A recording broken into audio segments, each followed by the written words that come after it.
Bienvenue à tous et à toutes, l'invité du jour, c'est maintenant. Aujourd'hui, nous avons le plaisir de recevoir un invité dont l'histoire sent bon le succès et les saveurs d'ailleurs. Avec son frère, il a transformé un plat de street food gabonaise en un véritable phénomène culinaire en France. Ouvert en décembre 2023 sur le quai Pierre-VI, son restaurant est en train, avec son frère, de devenir une véritable success story.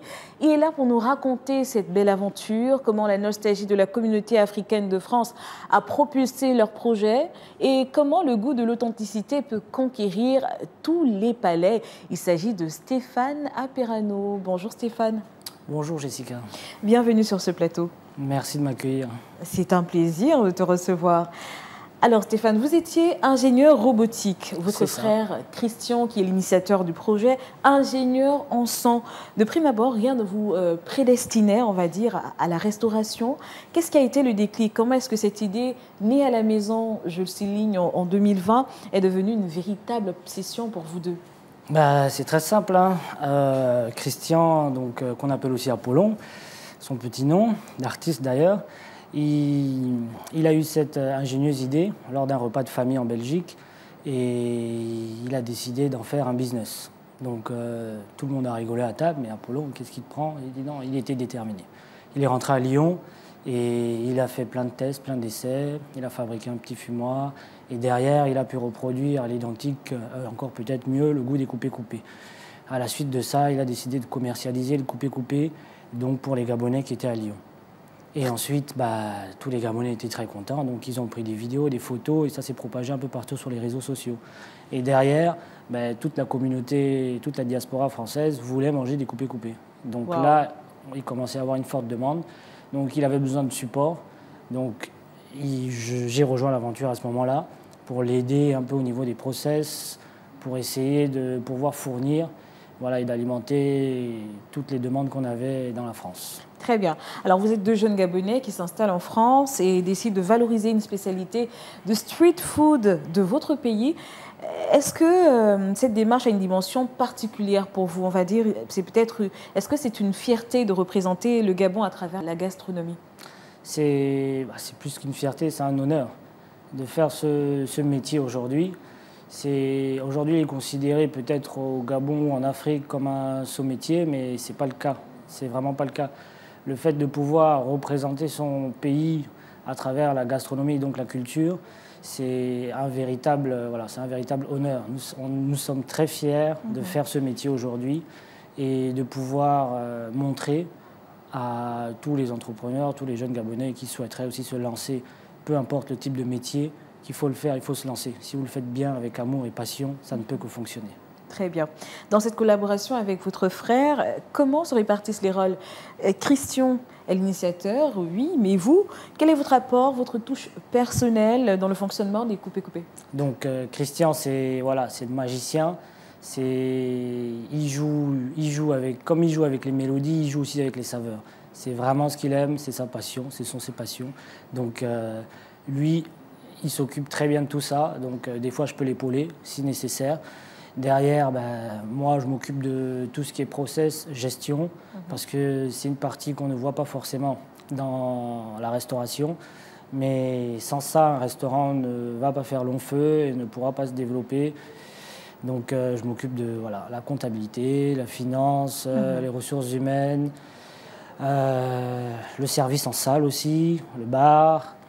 Tout se passe bien, qu'on ait tout le matériel nécessaire, que le service se passe bien, que les clients soient satisfaits en salle. Et derrière, il y a le travail en off, l'administratif, le juridique, qui est très, très, très important, surtout en France, où on a un regard sur tout là-bas. Effectivement. Voilà, notamment pour les impôts, la TVA, il faut être assez rigoureux pour ne pas avoir de soucis. Vous êtes, on va dire quoi, vous avez plusieurs casquettes dans ce cas? C'est ça, on n'a pas le choix. Vous arrivez à vous en sortir? Pour le moment, ça va, ça se passe très bien. Très bien. Alors, les réseaux sociaux ont joué un rôle clé. Comment avez-vous utilisé ces plateformes pour créer un engouement? Parce qu'effectivement, moi, je vous ai connu à travers les réseaux sociaux. Votre restaurant est devenu une success story. Alors, à quoi attribuez-vous ce succès? Est-ce à la nostalgie de la communauté africaine, l'originalité du concept ou bien au goût unique de votre cuisine? Je pense que peut-être la première chose qui a choqué les gens, c'était de voir deux métis faire des coupés-coupés. Bon. Ça a fait beaucoup parler sur les réseaux sociaux. Ensuite, ça a été peut-être la qualité. La qualité, on va dire, du contenu qu'on fournissait, qui nous a permis d'être un peu pris au sérieux sur les réseaux sociaux, d'avoir aussi pas mal d'amis et de connaissances qui étaient déjà présents sur les réseaux sociaux, qui avaient une forte communauté. Donc, grâce à eux, on a pu gagner en visibilité très rapidement. Très bien. Et voilà, après, tout dépend après du community manager, donc de la voix qu'on prend sur les réseaux sociaux. Dernièrement, on a fait pas mal de vidéos, par exemple, pour dénoncer certaines choses, certains problèmes liés à la restauration. Donc, et ces vidéos ont explosé aussi sur les réseaux, ça fait des millions de vues.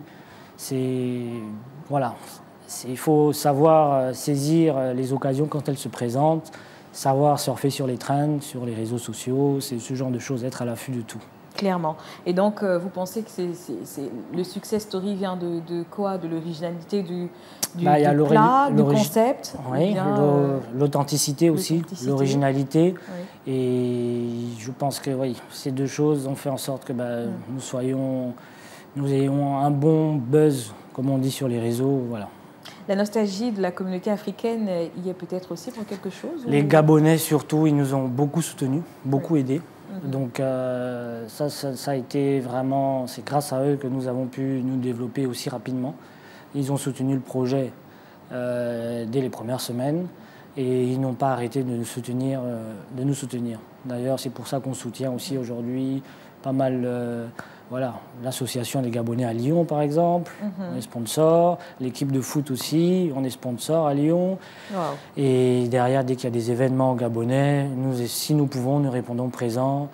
Voilà, de plusieurs moyens différents. La solidarité, on va c'est dire ça. C'est très important et c'est ce qui nous manquait beaucoup. Voilà. Alors, vous passez de la cuisine à la maison, je le disais tout à l'heure, en 2020, à un restaurant très populaire sur le quai Pierre VI en 2023.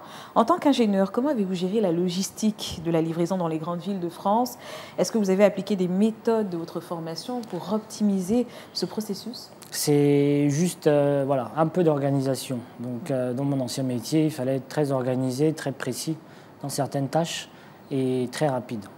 Donc, ces méthodes certaines méthodes qui nous ont permis de pouvoir assurer les livraisons d'abord dans les différents points de vente. On en a 10 aujourd'hui dans les plus grandes villes de France.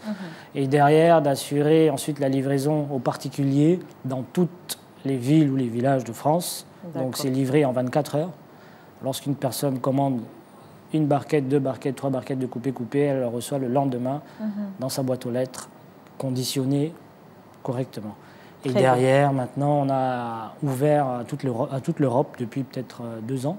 On livre dans toute l'Europe des coupés-coupés. Donc on a des Gabonais qui sont en Norvège, en Allemagne, en Suède, en Italie, en Espagne, qui n'ont pas peut-être la possibilité de revenir au Gabon, qui habitent maintenant peut-être là-bas, et donc qui ont aujourd'hui la possibilité d'avoir un pont entre chez eux et le Gabon à travers coupé-coupé. C'est quand même impressionnant de voir l'ampleur avec laquelle la chose a pu grandir. Aussi vite, alors, quelles ont été les plus grandes difficultés, je veux dire, par rapport au restaurant, difficultés administratives, financières ou logistiques, que vous avez rencontrées en tant que jeune entrepreneur? La première difficulté, c'est d'abord de trouver les bons fournisseurs.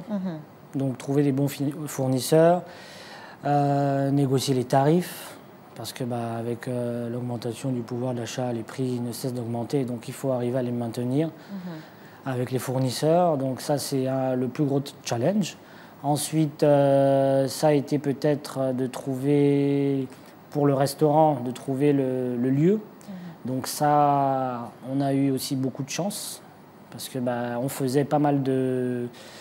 On a rencontré un chef cuisinier, donc français, qui s'appelle Christophe Geoffroy, qui faisait des maraudes, et nous, on voulait faire des maraudes. Les maraudes, c'est des distributions de nourriture pour les SDF. Wow. Donc, avec ce monsieur, on a pu faire des maraudes, donc en hiver, pour distribuer de la viande chaude, de la nourriture chaude aux SDF, contrairement à la Croix-Rouge et au Resto du Cœur qui distribuent des paniers froids. Donc, on a fait plusieurs maraudes avec ce monsieur, qui avait 2 établissements à Lyon. Et donc, à la suite de ça, il nous a laissé pour un week-end son établissement. On a fait un restaurant éphémère à Lyon qui a été un vrai succès.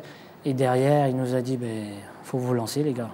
C'est le moment. Clairement. Et donc, on a pu racheter son restaurant à ce monsieur. Et c'est comme ça que les choses se sont faites. Donc, c'est des difficultés. Les difficultés, on va dire, elles ont été atténuées grâce aux actions et aux personnes qu'on rencontrait tout au long de notre processus d'évolution. Très bien. Voilà. Alors, au-delà du succès commercial, qu'est-ce qui vous motive au quotidien? Est-ce la satisfaction de voir des clients, notamment de la diaspora, retrouver le goût de leur enfance? Il y a la première chose, c'est la fierté. Qu'on se lève le matin et qu'on se dit qu'on va faire des coupés-coupés, on va ouvrir le restaurant au coupé-coupé, on va accueillir des gens, des étrangers, des Européens, des Brésiliens, des Américains qui vont manger des coupés-coupés, c'est déjà une satisfaction personnelle, ça nous rend fiers. Clairement. Donc, c'est voir le sourire sur les lèvres à chaque fois qu'un client sort du restaurant et qui nous remercie, de faire notre métier aussi bien. Voilà, ça nous fait, c'est ce qui nous donne en fait, voilà. Très bien. L'envie Alors de que nous continuer. sommes en train de terminer, quel message aimeriez-vous adresser justement à ceux qui, comme vous et votre frère, ont une idée, un concept, mais n'osent pas se lancer? Quel a été le plus grand enseignement de cette aventure pour vous? Le plus grand enseignement, ça a été de mettre beaucoup d'amour et de passion donc dans chaque assiette que nous servons et auprès de chaque client que nous accueillons dans notre restaurant. Donc faites les choses avec amour, passion, n'ayez pas peur de l'échec, ça va arriver, il faut vous relever et continuer à vous battre. C'est ça l'entrepreneuriat. Très bien. Faites les choses avec amour, passion. Stéphane Aperano, merci infiniment de nous avoir partagé cette histoire incroyable, cette passion et cette énergie qui font de votre restaurant un lieu unique. Vous et votre frère, vous êtes la preuve vivante qu'une idée simple, quand elle est portée par le cœur et le talent, peut devenir une véritable success story. Pour clore cette émission, je voudrais citer l'écrivain gabonais Ludovic Simon Makanga qui disait « Le courage n'est pas l'absence de peur, mais la capacité de la vaincre ». Votre parcours illustre parfaitement ce courage de vous lancer, de transformer un rêve en réalité. Merci d'être venu, c'était un plaisir. Merci à Gabon 24, merci à vous Jessica de m'avoir accueilli et de pouvoir m'exprimer. Très bien. Quant à vous, chers téléspectateurs, on se dit à très vite pour un nouveau numéro de l'invité du jour. En attendant, bonne suite de programme sur Gabon 24.